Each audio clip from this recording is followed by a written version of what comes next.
Halo semuanya, di video kali ini kita akan bahas mengenai distribusi variabel acak diskrit, khususnya untuk distribusi geometri. Sebelum kita membahas mengenai definisi dari distribusi variabel acak diskrit, khususnya yang geometri dan contoh-contoh soalnya, saya akan mengilustrasikan mengenai apa itu distribusi variabel acak diskrit geometri. Nah, misalkan kita melakukan suatu percobaan, di mana percobaan itu menghasilkan dua kemungkinan, yaitu berhasil dan gagal. Untuk yang berhasil, saya notasikan dengan B. Untuk yang gagal, saya notasikan dengan G. Peluang terjadinya kejadian yang berhasil atau peluang dari B, ini kita notasikan dengan P. Berarti peluang untuk kejadian yang gagal itu adalah 1 min P. Nah, selanjutnya percobaan ini dilakukan berulang-ulang dengan peluang yang sama di setiap percobaannya, hingga memperoleh kejadian yang berhasil ini muncul beberapa kali. Dan kejadian yang gagal juga muncul beberapa kali juga. Jika variabel acak X ini menyatakan banyaknya percobaan yang dilakukan hingga muncul kejadian yang berhasil untuk pertama kali. Misalkan di sini adalah percobaan yang pertama, yaitu G, misalkan gagal. Kemudian percobaan yang kedua adalah gagal lagi. Percobaan yang ketiga gagal, kemudian di sini ada berhasil. Nah, kita perhatikan variabel acaknya di sini adalah X. Untuk X ini adalah memperhatikan percobaan yang berhasil yang ketemu di pertama kali. Gampangnya nih, percobaan itu kan dilakukan beberapa kali. Nah, dari beberapa kali itu, mana sih yang percobaan yang berhasil untuk yang pertama kalinya?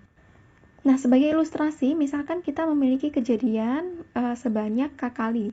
Nah, susunan yang mungkin dari kejadian-kejadian tersebut adalah untuk E1, ini artinya berhasil pada percobaan yang pertama.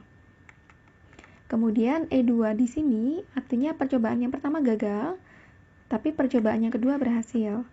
E3 ini artinya percobaan pertama dan kedua gagal, yang ketiga berhasil. Nah, yang di EK ini artinya berhasil setelah percobaan yang ke-K. Nah, maka kita bisa menyusun peluang kejadian tersebut. Peluang dari X, variabel acaknya, ini sama dengan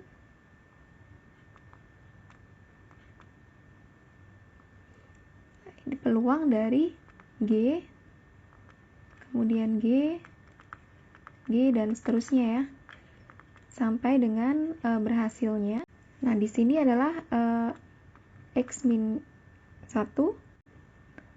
Nah, berdasarkan teorema peluang, kita bisa menyusun di sini peluang gagal dikalikan dengan peluang gagal, dikalikan dengan peluang gagal, kemudian dikalikan dengan peluang yang berhasil. Oke, selanjutnya di sini, untuk peluang gagal itu kan kita tadi menotasikan dengan 1 min P. Jadi di sini 1 min P kali 1 min P, ini dan seterusnya, dikalikan dengan peluang yang berhasil yaitu P. Nah, 1 min P ini ada sebanyak X min 1 kali atau K min 1 kali. Kita notasikan dengan X. Jadi ini 1 min P pangkat X min 1 dikalikan dengan P. Jadi ini adalah peluang distribusi geometrinya.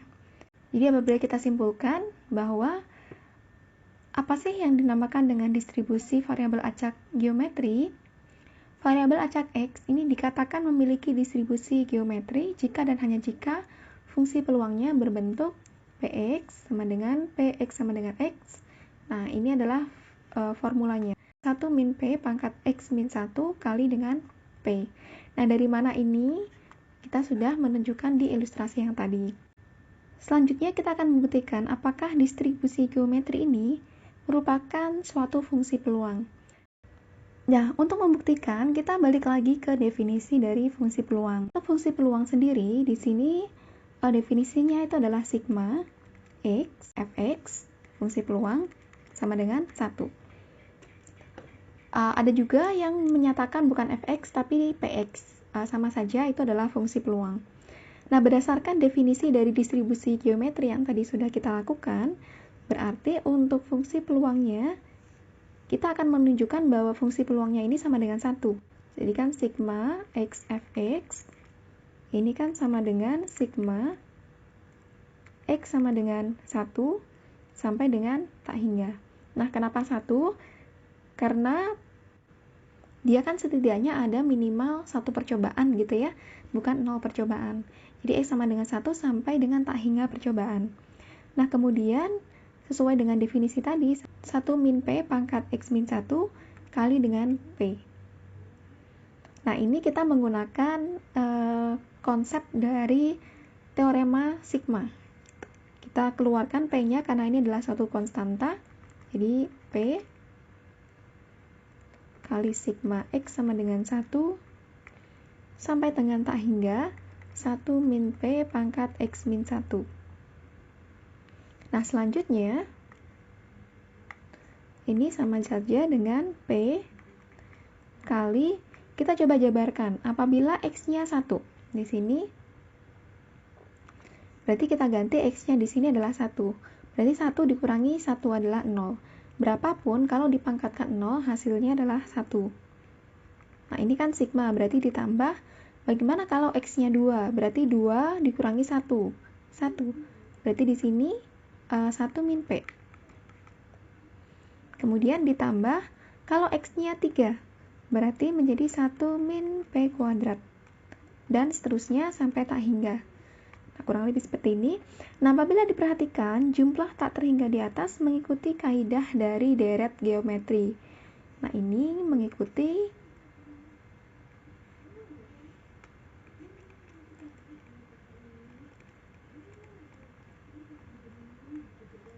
deret geometri. Karena di sini mengikuti kaidah dari geometri, kita tahu ya di sini berarti A-nya itu adalah 1. Kemudian rasionya itu adalah 1 min P. Nah, berarti kita bisa menentukan jumlah untuk deret geometri,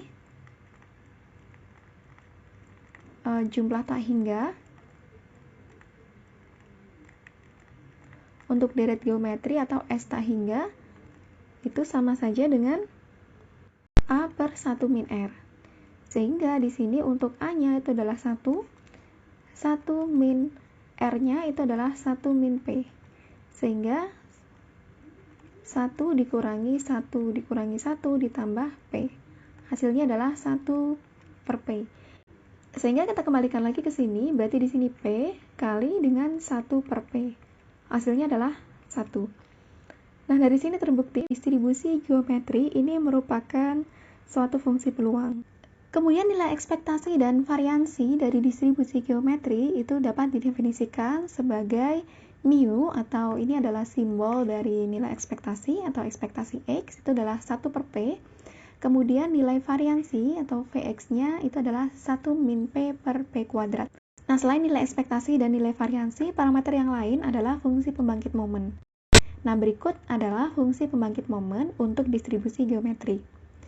Nah, terkait dengan pembuktian, kenapa nilai ekspektasi, variansi, kemudian fungsi pembangkit momen bisa seperti itu formulanya, di akhir video teman-teman bisa menyimak bagaimana pembuktian untuk nilai ekspektasi, variansi, dan fungsi pembangkit momen distribusi geometri. Nah, selanjutnya kita akan mengaplikasikan distribusi geometri ini ke dalam contoh sehari-hari. Dari yang melamar suatu perusahaan industri, terdapat 30% diantaranya memiliki keahlian dalam pemrograman komputer. Jadi, sejumlah orang ini melakukan lamaran ya ke suatu perusahaan industri. Nah, dari yang melakukan apply atau melamar di perusahaan industri tersebut, 30%-nya memiliki keahlian pemrograman. Nah, pelamar itu kemudian diwawancara secara berurutan. Namun, urutannya ini dilakukan secara acak dari semua aplikan yang masuk.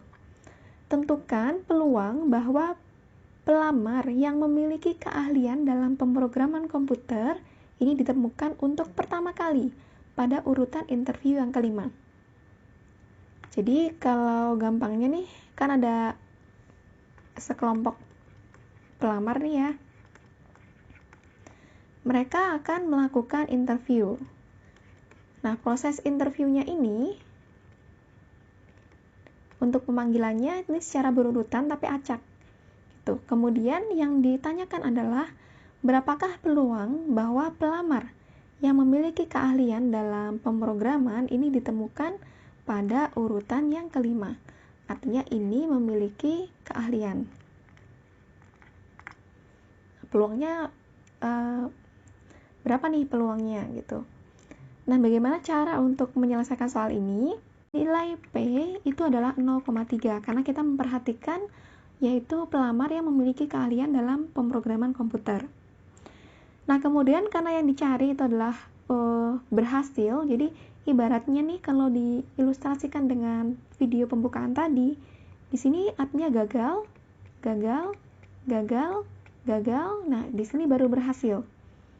Nah, berarti ini termasuk dari peluang distribusi geometri. Berarti untuk mencari peluang bahwa X-nya itu sama dengan 5, itu kita bisa mencarinya dengan formula 1 min P, X min 1 kali dengan P. Nah, di sini berarti 1 min 0,3 dikalikan dengan 5 dikurangi 1 kali 0,3. Nah, apabila ini diselesaikan, itu hasilnya adalah 0,072 atau kurang lebih 7,2% gitu ya. Peluang bahwa pelamar dengan pemrograman komputer ini ditemukan pertama kali pada urutan interview yang kelima. Tuh. Jadi peluangnya lumayan kecil untuk menemukan orang yang memiliki keahlian pada interview yang kelima. Oke, nah teman-teman juga bisa nih untuk melakukan perhitungan kira-kira berapa peluang ditemukannya seseorang dengan ahli pemrograman komputer pada interview ke-10 misalkan, atau pada interview ke-1. Nah, itu saja untuk video kali ini mengenai peluang distribusi geometri. Nah, di akhir video teman-teman bisa melihat untuk pembuktian bagaimana cara membuktikan nilai varians, nilai ekspektasi, dan fungsi pembangkit momen untuk distribusi geometri. Untuk membuktikan nilai ekspektasi dari distribusi geometri dengan menggunakan definisi dari nilai ekspektasi, jadi kita tahu bahwa ekspektasi X itu sama dengan X kali Fx. Nah, di sini kita tahu untuk Fx-nya dari distribusi geometri ini adalah definisi dari fungsi distribusi geometri. Jadi di sini sigma X kali X. Kemudian di sini adalah 1 min P pangkat X min 1 kali dengan P. Nah, di sini sama dengan P kali sigma X-nya ini dari 0 sampai dengan M sesuai dengan definisi dari nilai ekspektasi. Kemudian di sini X 1 min P pangkat X min 1. Nah, untuk X sama dengan 0,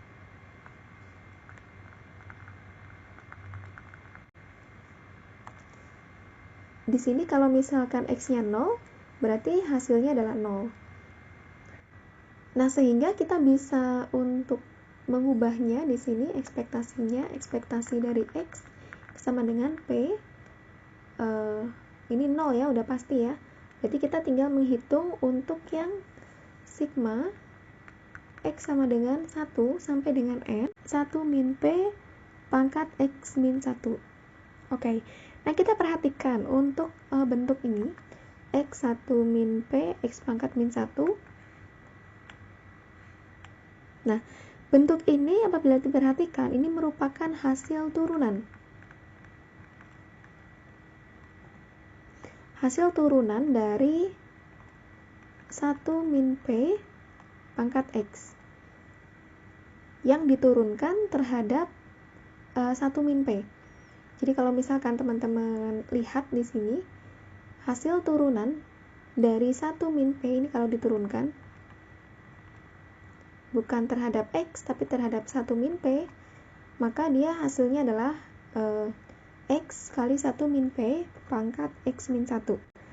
Nah, karena ini merupakan hasil turunan dari ini, maka kita bisa menuliskannya selain dalam bentuk seperti ini ya, berarti kita bisa menuliskannya P kali sigma, ini X sama dengan 1 sampai dengan N, Kemudian di sini kita tulis dia adalah hasil turunan atau D1 min P kali dengan 1 min P pangkat X. Oke, dengan menggunakan sifat penjumlahan yang berlaku pada turunan. Jadi ini bentuk ini bisa diubah menjadi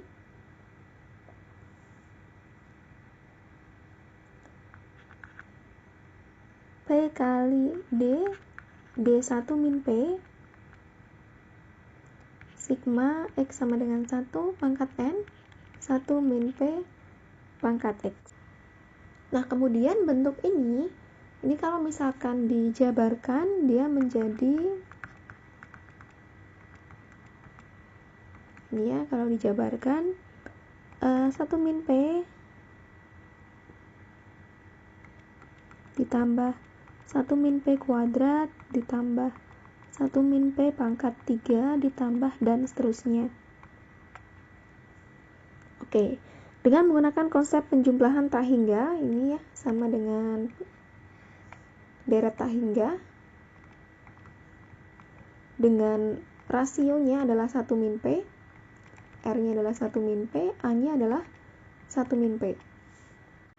Nah, sehingga dari sini kita bisa dapatkan P kali turunan dari ini.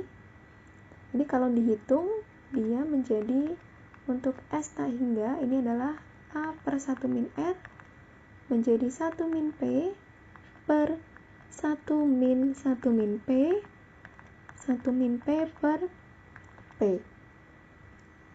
Jadi di sini kita tuliskan 1 min P per P.